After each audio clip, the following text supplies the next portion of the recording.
Governor Weld, thanks very much for joining us. I want to start by asking you about an interview you did with the Boston Globe. You told them from now until Election Day you would exclusively focus on blasting Donald Trump so he doesn't win the election. Why? I don't know about the notion of exclusively, Anderson, but I do think that Mr. Trump's pronouncements, particularly in the international area, are in a class by themselves. I mean, he wants to have the U.S. Have a closed economy. That would be turning our back on decades of progress, which have benefited the U.S. Economically because of the benefits of free trade. So I think there's a lot of pickings there on the Republican side of the aisle. And Gary and I would still like to take our best shot at running the table here. We think if we get our name recognition up, that because Gary Johnson does not have the negatives, he may spring, you know, from 10 to 15 to 20 to 25, and at that point we become dangerous in the final. But in terms, I mean, if part of the goal is, and I don't know if this is correct, to peel votes from the Republican side, I mean, in our latest CNN poll, you and your running mate get 7% nationally. When it comes to millennial voters, I think that number jumps to about 17%.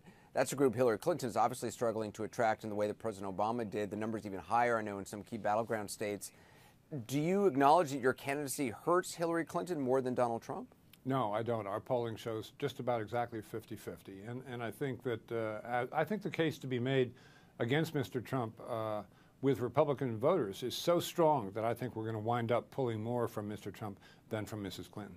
There are people, though, who look at those numbers and say that the best way to make sure Donald Trump loses is for you to drop out of the race. Oh, yeah. No, everybody wants me off this ticket so they don't have to don't have to worry about me. People are equal opportunity employers there.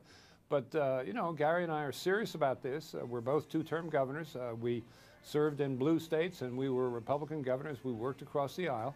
And we're not doing this for our health, although it does help you lose weight and even concentrates the mind a little bit. But we're doing it because we want to win, and we want to serve, and we want to make a difference. I hope we'll do all three of those things. In the past, when asked if you would drop out of the race if it became clear your ticket was helping Trump, you called that a hypothetical. There's no way in any scenario you could see actually dropping out.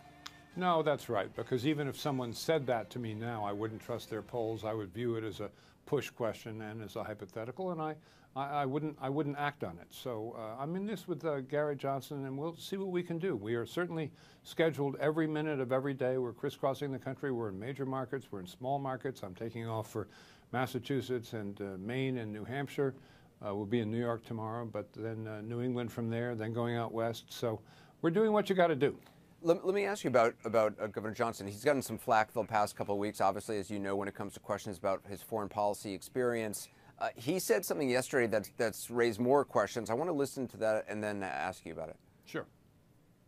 And the fact that somebody can dot the I's and cross the T's on a foreign leader or a geographic location then allows them to put our military in harm's way. To some observers, that sounded like he was saying a lack of foreign policy knowledge means he can't initiate military action. Is that, what do you interpret? I think Gary is frustrated by all the snap quizzes and his inability to come up with some of the answers that people want. And his point is that having the right policy is much more important than knowing the I's and the T's, what he referred to there. And he thinks, and I agree with him, that he has the right policy on Syria. That his view of the incursions into Iraq, Syria, and Libya is the correct one. And as you know, we, as a platform and as a party, we're somewhat more restrained in the use of affirmative U.S. Military power, American blood on foreign soil, boots on the ground, than the other two candidates, particularly including Mrs. Clinton, who's been the architect of two of those three policies. But if he doesn't know of what Aleppo is, how informed can his policy to a place like Syria be? Well, I think he didn't know what Mike Barnacle was talking about. He thought he was talking about something other than geography or the Middle East because there was no background there. So that's why he fanned on that. Well, Governor Weld, it's always a pleasure to talk to you, and Okay. I wish you well.